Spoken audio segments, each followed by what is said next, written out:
Is this thing on? Welcome back to Big Mouth and fancy seeing you here in Jew. A very welcome, my friends, and especially my enemies. Come in, sit down, no touching. I don't do the touching. Are you feeling charitable? Then smash the subscribe button and the like button, and please do follow me on Twitter at Movies TV Mad. Well, it looks like the Wonder Woman 84 junior novelization has leaked out, and Screen Rant are basically dishing out everything that's in this junior novelization. None of it comes as a surprise to me because I've seen a test screening, but let's go through this because I think you'll be very, very interested and excited to hear what's in it. Wonder Woman 84, everything revealed in junior novelization. The junior novelization of Wonder Woman 1984 blows the DCEU films plot wide open, and here are all the biggest reveals from the book. Wonder Woman 84's junior novelization reveals numerous major spoilers about the plot of the film. The pandemic crisis has caused major problems for the film studios, with movies continually delayed and rescheduled. Studios want to get their films out there, but they also want them to perform well, and they're desperately trying to judge when it's best to release them. Given the chaos, something was going to slip sooner or later. That something is the junior novelization of Wonder Woman 1984. The movie's release date has been adjusted several times, and it's currently due to come out in October 2020. The junior novelization has, however, slipped through the cracks and been recently published. Copies aren't too easy to come by. It's currently out of stock on Amazon, probably reflecting DC Films' attempt at damage limitation, but some have made it into public circulation regardless, and one has been exclusively obtained by Screen Rant. In common with all novelizations, it's likely based on early drafts of the script, which means dialogue may be a little different. It's also aimed at younger readers, and as a result lacks the depth of characterization you'd see performed by an actor on the big screen. Many scenes are, however, instantly recognizable from the trailers, meaning it does indeed appear to be an accurate representation of the plot. Curiously, the Wonder Woman 1984 junior novelization appears to only contain the first two acts, ending with Diana about to launch into the climactic third act battle. The publication of the Wonder Woman 1984 junior novelization clearly blows the plot wide open. Here are all the major spoilers revealed in the book, but don't read on if you are spoiler averse. Yes, if you don't want any spoilers for Wonder Woman 1984, go away and come back when you've seen the movie, maybe sometime in 2028. I'm joking. Wonder Woman 1984's MacGuffin is an ancient magical crystal called the Dreamstone.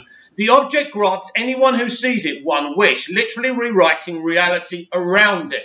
Now, that's very important because this is what Grace Randolph predicted over a year ago now, that this would be some kind of flashpoint. Not necessarily flashpoint, but this stone will rewrite the DCEU timeline. So this Dreamstone is one of the reasons that Jeff Johns and Patty Jenkins did this. Now, of course, this is the story they wanted to tell, but Walter Hamada wanted them to have a MacGuffin that could change the timeline. Unfortunately, because the Dreamstone was created by the God of Lies, there will always be a catch. An innocent example early on sees someone jokingly wish for a cup of coffee, only to be handed one by a random passerby. I love that. But they scold themselves when they try to drink it. But it's immediately clear the potential hazard is far greater because, of course, people of ambition tend to wish for things that would affect countless lives. Diana soon learns that Dreamstone has been linked to the dramatic collapse of countless civilizations throughout history. The Wonder Woman 1984 junior novelization reveals Diana has never really gotten over Steve Trevor's death and in the first Wonder Woman movie, and in fact, his absence has only grown more painful as the years have passed. Diana made instant friends when she arrived in the world of men, but she is a near immortal and as such has watched with sorrow as her loved ones passed away. She has become incredibly lonely, frequently slipping into fits of nostalgia as she remembers Steve. As such, when she initially handles the Dreamstone, Diana has one wish: to get Steve Trevor back. It's important to stress that at the time, Wonder Woman has absolutely no idea the Dreamstone can really do what it claims. In fact, she doesn't even realise it's a genuine historical artefact, but instead believes it is a fake. Otherwise, she'd likely have been a lot more cautious about her wish. She doesn't even know Steve Trevor is back until he unexpectedly appears at a social event she's attending. Wonder Woman 1984 also introduces one of Diana's greatest foes from the comics, the supervillain Cheetah, played by Kristen Wiig. Barbara Minerva is introduced as a mild-mannered archaeologist who lacks any self-confidence at all.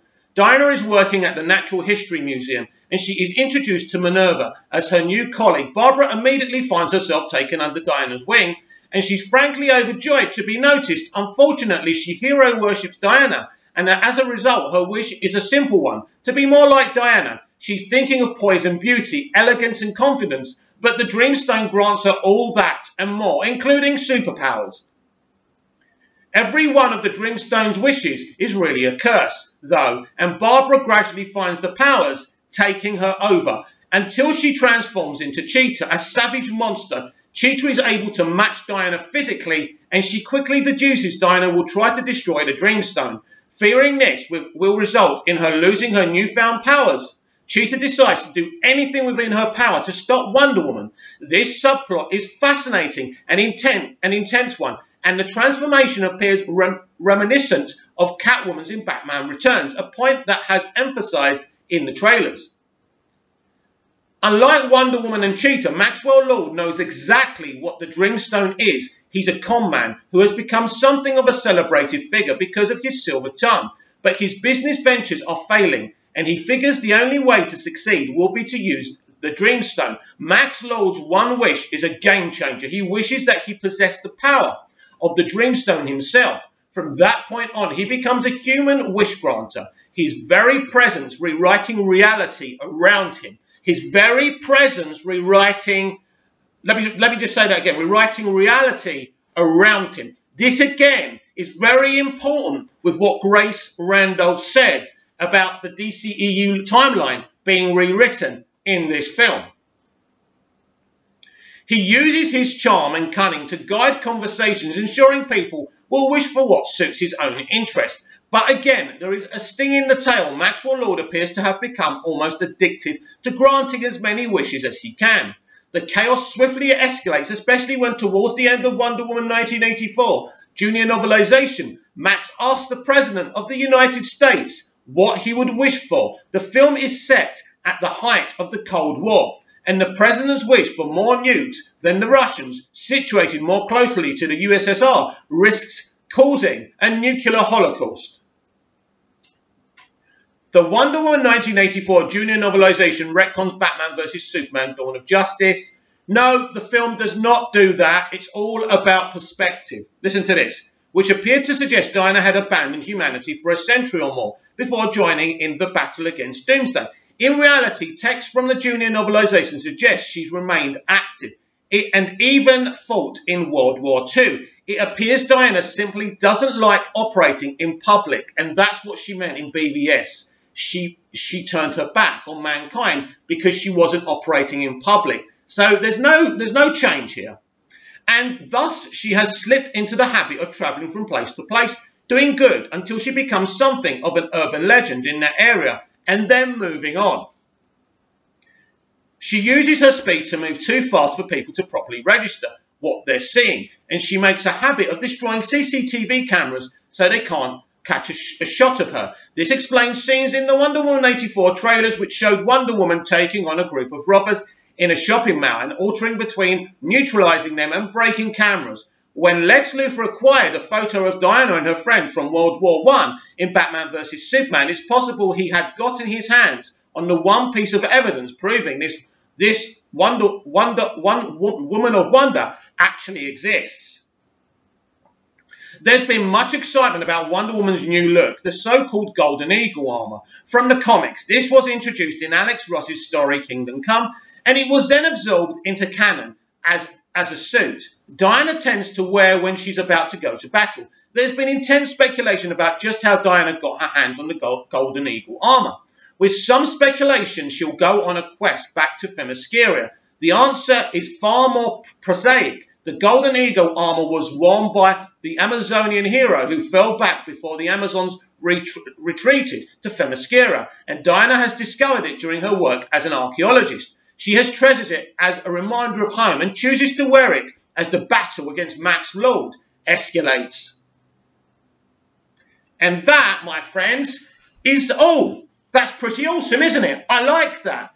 I think if you're hearing that for the first time, which I'm not, by the way, I know about the plot for obvious reasons, but if I was reading that for the first time, I'd be damn excited. The fact that Max Lord grants the President of the United States this wish, right, to have more missiles situated closer to the USSR, and the threat of a nuclear holocaust. You know, there's quite a few threats for Diana in this story, in this film. Now, I've been hearing a lot of negativity from my fellow Snyderverse fans, saying this just seems like a colourful movie, not very interesting, not what I want.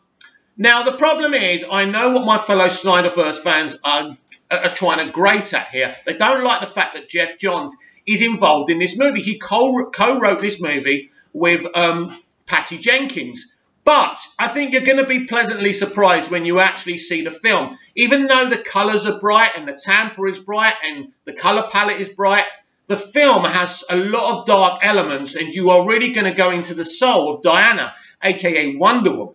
And I think you're going to be very, very pleased with this movie. As I say, if I was reading that for the first time, I would be extremely excited. I definitely want to know what you think about what's in this junior novelization.